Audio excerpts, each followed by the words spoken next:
C'est un plan. C'est le plan, n'oublions pas ça.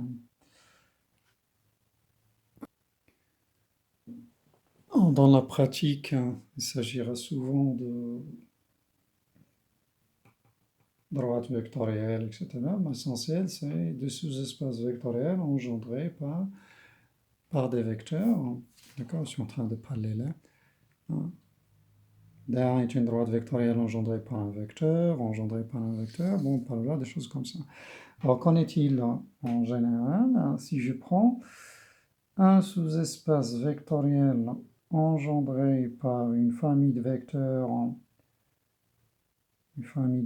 que je noterai S1, et un sous-espace vectoriel engendré par une famille de vecteurs S2, c'est quoi le sous-espace vectoriel engendré par S1, la somme de ces deux sous-espaces vectoriels? Eh bien, si S1 était constitué de vecteurs, disons, U1 jusqu'à UN, et que S2 est une famille constituée de combien de vecteurs? Bon, en mettant V1 jusqu'à Vp, pas obligatoirement le même nombre de vecteurs. Hein. Alors, un vecteur dans vect S1, c'est quoi?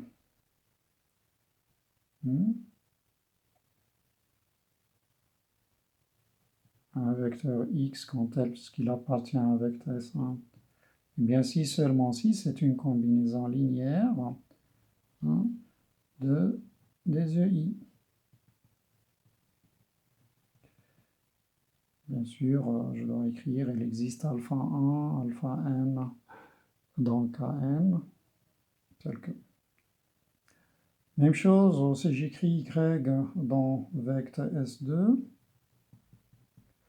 ça veut dire qu'il existe bêta 1, etc. jusqu'à bêta p, tel que y égale à quoi? Bêta 1 V1 plus, etc. bêta p Vp. Alors si je prends un vecteur dans c'est un sous-espace vectoriel, hein. Sous-espace vectoriel plus un sous-espace vectoriel est un sous-espace vectoriel. Un vecteur ici, c'est un x plus un y là, d'accord? Alors je fais la somme, qu'est-ce que j'obtiens? Eh bien voilà, c'est juste alpha 1 u1 plus, etc. alpha n u1 plus bêta 1 v1 plus. Qu'est-ce que je vois devant moi ici? Eh bien ça, c'est une combinaison linéaire des vecteurs u1, un, v1, vp. Donc qu'est-ce que je peux écrire là? La somme de ces deux vecteurs-là, ce n'est que le sous-espace vectoriel engendré par quoi? Par u1 jusqu'à un, auquel je rajoute v1 jusqu'à v1, c'est-à-dire S1 union S1, S2. Voilà.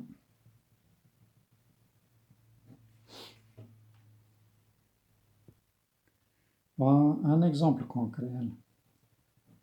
On se place dans R3 et on va travailler presque géométriquement hein, pour faire approcher la chose. Si je me place dans R3 et je le rapporte en IJK, une base IJK comme ça,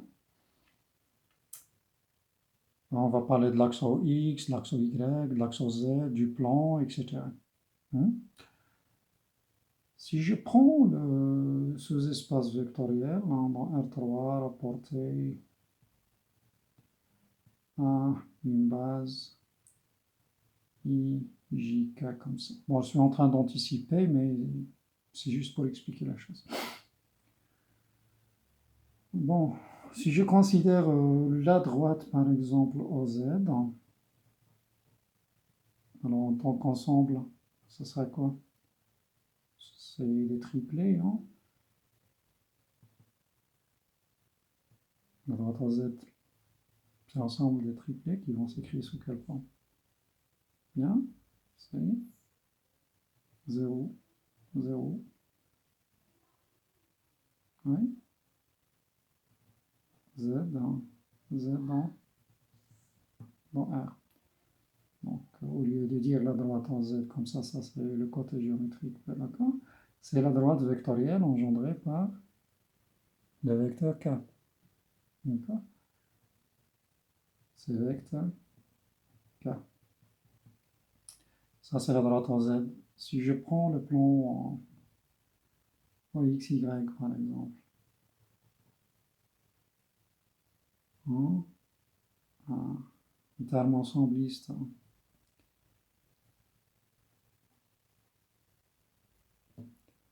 ce sera quoi? Il engendrerait pas quoi? Eh bien, par les vecteurs IJ et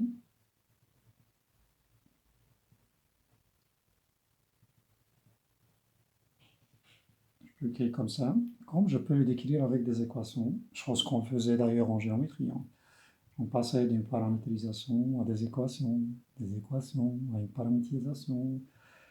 Vous avez intérêt à vous souvenir du côté géométrique de la chose. D'accord? Alors, c'est quoi la somme de ces deux sous-espaces? Je suis en train de parler de... Voilà le I, le J, le K. D'accord? Voilà, ça c'est le plan OXY, plus la droite engendré par K, ça vous donne quoi comme ensemble à votre avis? Eh bien, je peux me baser sur le côté théorique, comme je peux deviner ce que vous voulez. Donc, ça sera vecte, la réunion de ces vecteurs. Et c'est quoi vecte JK? C'est l'ensemble des combinaisons linéaires de IJK. XI plus YJ plus ZK. Ça vous donne quoi? Eh bien, c'est tout l'espace. D'accord? C'est R3. D'accord? Bon, un petit exemple. Si, bon, là, j'ai mis un plan plus une droite, je peux très bien mettre un plan plus un plan. Pourquoi? Si je mets vecte IJ plus vecte JK, c'est-à-dire ce plan-là plus ce plan-là, ça vous donne quoi? Eh bien, c'est vecte de la réunion de ces deux familles. Vous voyez bien que le G est en train de se répéter deux fois et ça me donne le même ensemble. D'accord? Donc, voilà, un plan plus une droite, ça me donne R3. La somme de ces deux plans-là, ça me donne R3. Mais tout de même, il y a une différence entre ces deux sommes.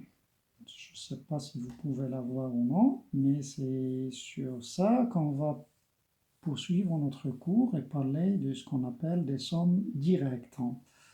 Donc là, jusque-là, c'était juste le terme somme.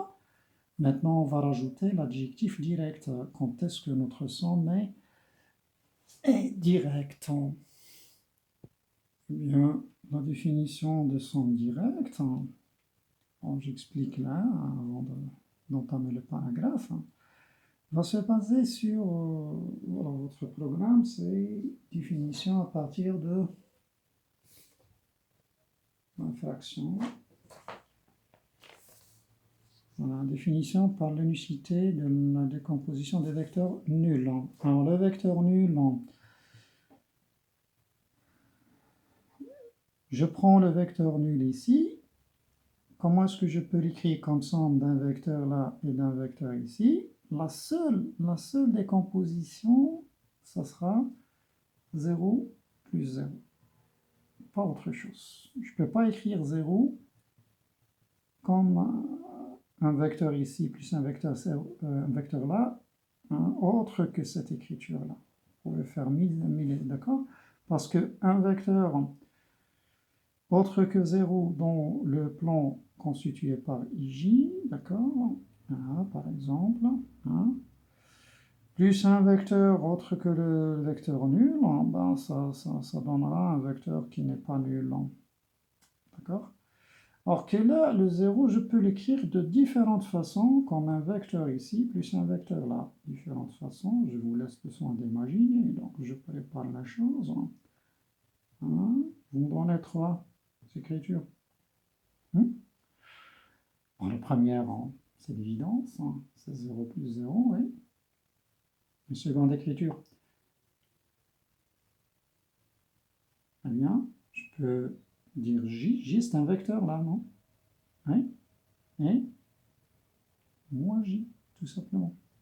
Moins j, c'est un vecteur là. D'accord? Comme je peux écrire 2 fois j, pourquoi pas, hein? Donc je mets un moins. Oh, j'ai fait. C'est juste une bêtise. D'accord? Voilà. Donc vous voyez bien que le 0 ici, on peut l'écrire de différentes façons, comme vecteur là plus un vecteur là, alors que là, une seule façon. Alors cette somme-là, je vais dire que c'est une somme directe, alors que cette somme-là, c'est une somme qui n'est pas directe. Quand bien même elle donne le même ensemble, le même espace, pardon. D'accord? وهذه ماشي direct, وهذه direct, علاش؟ Hein? Donc ça concerne le vecteur nul. Si le vecteur nul s'écrit d'une seule façon comme vecteur plus vecteur ici, la somme est directe. Sinon, la somme est indirecte, n'est pas directe. Bon, on prendra ça comme définition. Donc voilà, j'ai rédigé pour gagner un peu de temps et je le perds en expliquant. D'accord? C'est ce que j'avais dit. Hein? Le vecteur nul s'écrit de façon unique comme somme d'un vecteur de f plus un vecteur de j. Là, se fera de façon unique. D'accord? Là, je dis que la somme est directe. Dans ce cas, lorsque la somme est directe, on écrit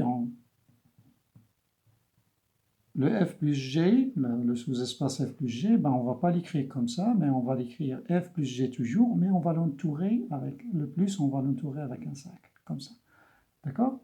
Lorsque vous voyez le cercle là, ça veut dire que la somme est directe. Si vous ne voyez pas de cercle, on ne sait pas. Elle est directe, pas directe, on ne sait pas. D'accord? Bien. Alors, tout de suite, je peux caractériser ça autrement.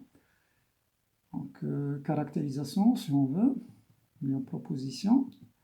Quand est-ce que la somme de f et g est directe? La somme de f et g est directe. Eh bien, déjà, je peux restyler ça. Comme ça, c'est du français. Le vecteur ligne s'écrit de façon unique comme somme d'un vecteur de f et d'un vecteur de g. D'accord? Et en écrivant la chose suivante, quel que soit x dans f et y dans g, si vous avez x plus y égale 0, eh bien ça va impliquer quoi à votre avis? Eh bien l'unicité de l'écriture, on sait déjà que le 0 c'est 0 plus 0, 0f plus 0g. Alors l'unicité de l'écriture, qu'est-ce qu'elle doit donner? Eh bien ça doit donner x égale 0 et y égale 0. Ça c'est, bon, je rappelle ici que le 0 c'est un 0 plus 0, ça vous permettra donc d'identifier. D'accord?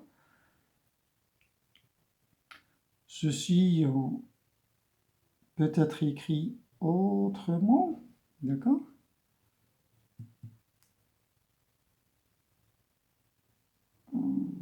En fait, pas uniquement le vecteur nul est ici, mais tout vecteur doit s'exprimer de façon unique, comme vecteur de f plus un vecteur de g, quel que soit, disons, grand X comme ça, dans f plus g, il doit s'écrire de façon unique, voilà, comme un vecteur de f